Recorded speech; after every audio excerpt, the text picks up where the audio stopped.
اکثر لوگ اس بات کو لے کے بہت زیادہ پریشان ہیں کہ افغانستان اور پاکستان کے ریلیشنز کو کس نہج پر لے کے جایا جا رہا ہے. جو ایک نفرت کی ہوا پھیل رہی ہے دونوں ملکوں کے عوام اور حکومتوں کے درمیان، اس کی وجہ کیا ہے اور اس کا حل کیا ہے؟ چند سخت باتیں کرنا ہوں گی، اور وہی چند سخت باتیں ہمارے بڑوں کو برداشت بھی کرنا ہوں گی، کیونکہ یہ باتیں سچ ہیں، سچ پر مبنی ہیں. ہمیں اپنی غلطیوں سے سبق سیکھنا ہوگا، اور ہمارے لیے فرسٹ پریورٹی پر اپنا ملک پاکستان، اور اس سے پہلے فرسٹ پریورٹی پہ اپنا مذہب اسلام اینڈ دین مسلمان ہونے چاہیے. اس نیت سے میں یہ بات کرنا چاہ رہا ہوں کہ جناب، ایران سے کلبھوشن یادو تشریف لاتے ہیں تو پوری قوم کو ایران کے خلاف کیا جاتا ہے، لیکن یہ نہیں بتایا جاتا کہ ان کلبھوشن یادو صاحب کا تعلق کس ملک سے ہے. اس بھارت کے بارے میں بھی 2-4 جملے کہہ دیجئے مذمت کے. افغانستان سے ایک ٹینک آتا ہے، پاکستان کی طرف رخ کیا ہوتا ہے، اور پوری قوم کو افغانستان کے خلاف کر دیا جاتا ہے. یہ نہیں بتایا جاتا کہ افغانستان سے جو ٹینک آیا وہ کس کے رستے سے گیا. وہ نیٹو کی سپلائی کا ٹینک تھا، ہمارے ہی رستے سے گیا. غیرت مند بنتے اس وقت روکتے، آج یہ نوبت نہ آتی. اب بات کیا ہوتی ہے کہ امریکہ یا دیگر ریاستیں جو مسلمانوں کو کبھی بھی خوشحال نہیں دیکھنا چاہتی، کبھی بھی متحد نہیں دیکھنا چاہتی، وہ کیا کرتی ہیں کہ یا تو خود چڑھائی کر دیتی ہیں یا دو بھائیوں کو آپس میں لڑوا دیتی ہیں. اس طرح کی مس انڈرسٹینڈنگز اور کنفیوژنز کریٹ کی جاتی ہیں کہ پاکستان اور افغانستان کا مسلمان آپس میں لڑے. اور جب یہ دونوں ملکوں کا مسلمان آپس میں لڑتا ہے تو پھر امن کے قیام کے لیے امریکہ صاحب تشریف لاتے ہیں. جب امریکہ صاحب تشریف لاتے ہیں تو وہ یونائٹڈ نیشن کی امبریلا کے اندر تشریف لاتے ہیں، تمام ملکوں کو اپنے اعتماد میں لے کر. اور پھر جب وہ بمباری کرتے ہیں، پچھلے تمام ریکارڈز دیکھ لیے جائیں، تاریخ گواہ ہے، جب وہ بمباری کرتے ہیں تو وہ آپ سے سوال نہیں کرتے کہ آپ کا تعلق پاکستان سے ہے یا افغانستان سے ہے.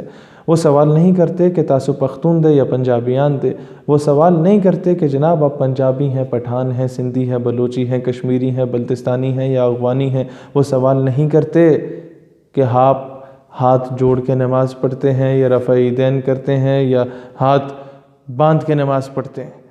وہ سوال نہیں کرتے کہ آپ سنی ہیں، شیعہ ہیں یا وہابی ہیں. وہ قتل کرتے ہیں تو آپ کو مسلمان ہونے کی حیثیت سے قتل کرتے ہیں. ان کے دلوں میں جو ایک نفرت ہے وہ اسلام سے نفرت ہے.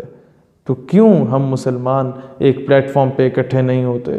آج امریکہ یا انڈیا کے بارے میں بات کی جائے تو آپ کو روکا جا سکتا ہے، لیکن ایران یا افغانستان یا کسی بھی مسلم مملکت کے بارے میں آپ الٹے سیدھے الفاظ جو مرضی بولیں، آپ کو روکا نہیں جاتا. یہ وجہ کیا ہے؟ وجہ یہ ہے کہ ہمارے ہر جگہ پر ان ویسٹرن پیڈ ایلیمنٹس کی میجورٹی ہو چکی ہے، ان کی تعداد بہت زیادہ ہو چکی ہے. اب ضرورت اس امر کی ہے. دیکھیں، پاکستان میں دہشت گردی کی سب سے بڑی وجہ، میں نہیں جانتا کہ کئی لوگوں کو یہ بات ناگوار گزرے گی، لیکن سب سے بڑی وجہ یہی تھی کہ ہم نے نیٹو سپلائی کو رستہ دیا. جب نیٹو سپلائی کو رستہ دیا، دیکھیں، ایک شخص ہزاروں میل دور سے آتا ہے اور آپ کے گھر پہ وہ حملہ کرنا چاہتا ہے، اور میں آپ کا پڑوسی ہوں. وہ کہتا ہے کہ جناب شہیر، آپ مجھے رستہ دیں، میں آپ کے گھر سے ہوتا ہوا اس کے گھر پہ حملہ کروں گا.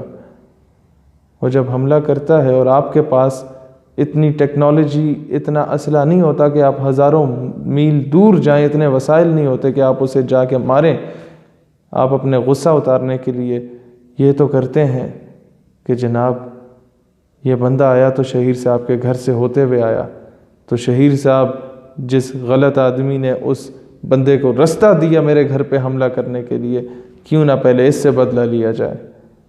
اور اس وجہ سے عوام کو بھڑکایا جاتا ہے، ان کے دلوں میں پاکستان سے نفرت پیدا کی جاتی ہے، اور پھر طرح طرح کے پروپیگنڈاز کیے جاتے ہیں، لوگوں کو خریدا جاتا ہے، اور اس کے بعد ہماری مسجد پہ حملہ ہوتا ہے، پھر امام بارگاہ پہ حملہ ہوتا ہے. سنی سمجھتا ہے کہ مسجد پہ حملہ کرنے والا شیعہ ہے، شیعہ سمجھتا ہے کہ امام بارگاہ پہ حملہ کرنے والا سنی ہے یا وہابی ہے یا کسی دوسرے مکتبہ فکر کا ہے۔ وہاں سے فرقہ واریت کی آگ پھیلتی ہے، اور یہ ساری جنگ جس میں ہم لوگ آپس میں استعمال ہوتے ہیں اور مسلمان آپس میں لڑتا ہے، یہ جنگ چھیڑنے والا کوئی اور ہوتا ہے، یہ آگ لگانے والا کوئی اور ہوتا ہے۔ تو مسلمانوں، آج میں بینگ اے پاکستانی یہ پیغام دیتا ہوں کہ افغانستان کا ہر مسلمان ہمارا بھائی ہے۔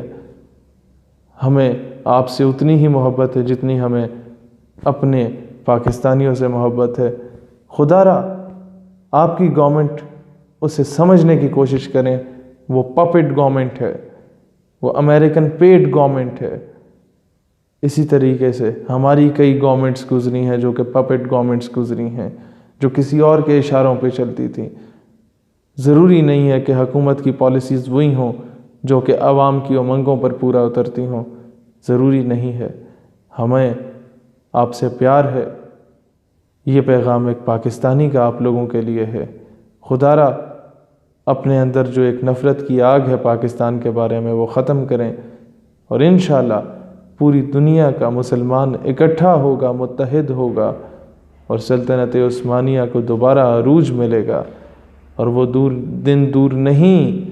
اقبال نے کہا تھا کہ عثمانیوں پہ کوہ غم ٹوٹا تو کیا غم ہے، خون صد ہزار انجم سے ہوتی ہے سحر پیدا۔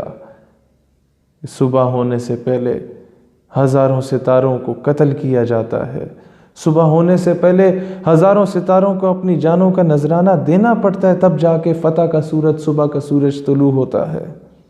اور انشاءاللہ وہ دن دور نہیں۔ مسلمانوں، سمجھے گا زمانہ تیری آنکھوں کے اشارے، دیکھیں گے تجھے دور سے گردوں کے ستارے۔ پاکستان پائندہ باد۔